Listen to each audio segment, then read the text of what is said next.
Good afternoon, Outliers. How are y'all doing today? Happy Tuesday. Hope you're having a fantastic day. I had a super busy morning, and only about 30 minutes ago did I finally finish up on this project I was working on. I was like, oh my gosh, I need a break. And I looked at the clock and I'm like, there ain't no break for the weary when we got to jump right into the trading room. How are y'all doing today? I get to see Peter here. Glad you made it. Randy, good to see you. Michael, buenos dias. What's happening, bro hombres? I love it. I love it.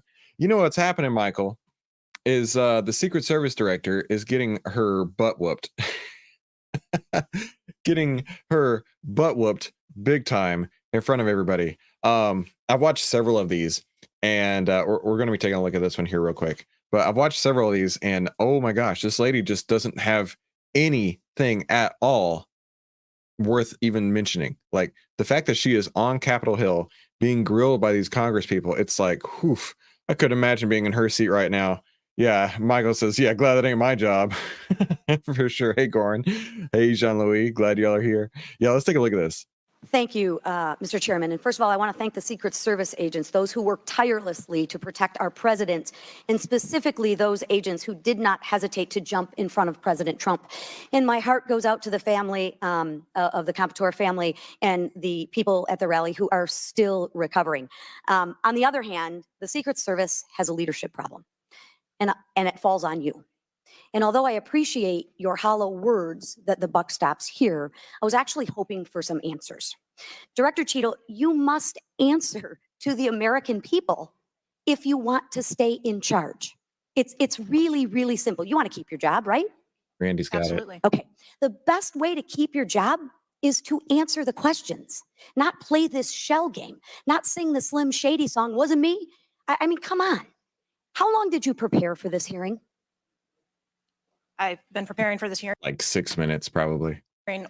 over the weekend and into last week. Okay, 5 days, 6 days?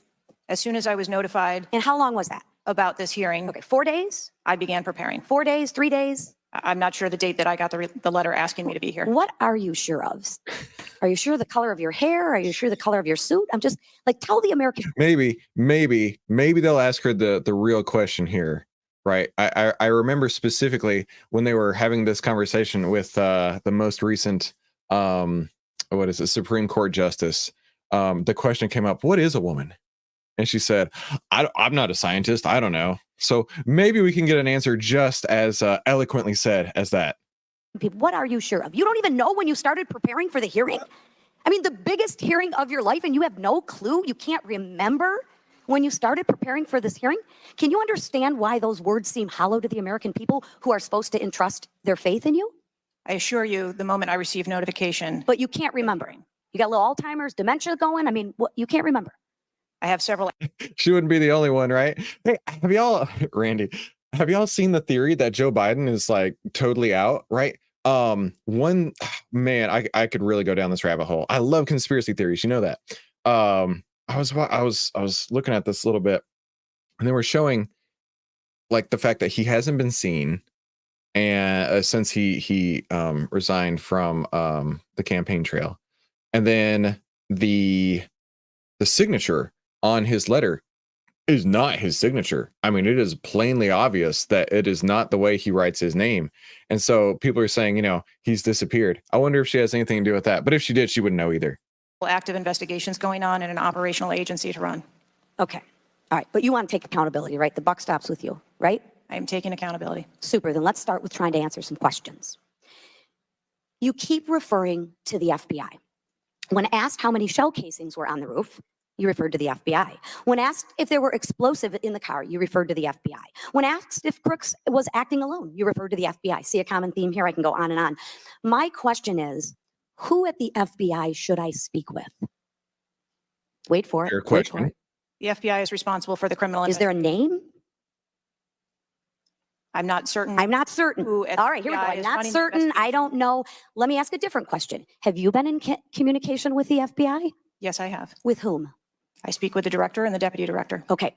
And what have they shared with you about this investigation? So I'll give you an opportunity to answer again. Did they share with you how many shell casings were on the roof? They have shared with me the Did they evidence they've collected. share with you how many shell casing were on the roof? Yes. Okay, how many were there? I would refer to the FBI for their How many investigation were there? and their information that they need. I mean, honestly, like every one of her answers is just like that. We don't have to continue this any further because every answer is that, right? Every answer is some sort of deflection. And I just think to myself, like, why even bother going, right? If I'm gonna go there and just say it's everybody else's fault except my own, yet I'm the head of the Secret Service, right? If it's everybody else's fault except my own, but I'm not going to give you any answers, you know, why even go? I know she was compelled, I know she had a subpoena to show up, but still, like, how worthless can you be, right? How legitimately worthless can you be, right? And Randy nailed it right on the head for sure. Brian says, hello, is the old guy still running for president? Dude, the old guy's missing. Ain't nobody know where he is except for this lady. I bet this lady knows exactly where he is, or thinks she does, or has somebody in the FBI might know where he is. I don't know. Nobody knows. Mark is here. Not sure I 100% want to stand out there on a limb, but I'm not convinced the old guy is still alive. It looks all very weird right now. See, Mark and I, we go down the same rabbit holes, right? Mark and I have the same interests. Speaking of the same interests, I was looking at Nvidia stock, right? Nvidia stock, a lot of people were super interested in over the last several months, right? This has been one of those stocks where it was on a tear. Do you remember a couple of years ago where Tesla was just like going up and up and up every day, right? And I remember this was probably around 2001-ish. I remember being on a TV talking about it. And people were just basically saying, you know, if you don't buy Tesla, you're an idiot, right? If you buy anything but Tesla, you're an idiot. And like a lot of people had that same thought here with Nvidia. And so, I mean, we saw the price go from $83 in May up to a high of $130. Now, this is split adjusted, of course, by June. And then we had this sell signal here on June 11th. Now, what I wanted to do was look at this sell signal here, because if we look at the performance summary, you can see OVTLYR showing 1,525%, which is pretty dang awesome, right? OVTLYR is at 1,500% on these buy and hold signals here. But one thing that I thought was really interesting was this sell signal that came on June 11th. So I went and looked at the chart, right? This is June 11th. This is this candle right here. And if we look, that sell signal was so opportune, right? Because nothing has happened at all in Nvidia since then, right? It's gone up, it's gone down, but it's literally 90 cents. You know, this is a $120 stock at the moment, 90 cents away from where it was on that sell signal. So not only was OVTLYR getting you out as close to the top as possible, but it's keeping you out when nothing is happening, right? And that is the reason that OVTLYR is so amazing. Randy says she should be arrested for negligence. Randy, I don't think you're too far off, my friend. Now, let's jump right into our market analysis. Full disclosure, couple new slides today. If I trip over my words, just bear with me. Welcome to the OVTLYR Trading Room. This is smart trading made simple. Save time, make money, start winning with less risk. Now, that's what I like to call profit hacking. And you can get a free copy of the Profit Hacking Playbook over at profithackingplaybook.com. And it's also inside our VIP Investors toolkit inside of the Discord. Now, for those of you who don't know me, my name is Christopher Ewell. I've been twice awarded.